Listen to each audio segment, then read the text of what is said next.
Следующая книжка, которую я взяла себе для чтения, я взяла ее из библиотеки родителей. Я не знаю, почему я очень долго проходила мимо Джека Лондона, но в прошлом году, прочитав его Мартина Идена, я влюбилась в этого автора и захотела познакомиться с другими его произведениями. И я заглядывалась на Валбересе именно на эту книгу, но потом обнаружила, что она есть.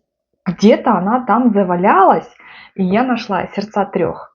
Я в свое время смотрела этот фильм, он мне очень понравился, и я решила, что хочу прочитать. Смотрела на Валберес, но она есть. Конечно, это старое издание, здесь тонкая обложка.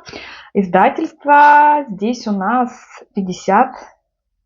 92 года издания данный экземпляр. Здесь, конечно, серые страницы, такой недостаточно крупный шрифт, но потихоньку читать пойдет. Так что я буду теперь знакомиться с «Сердцами трех» Джека Лондона.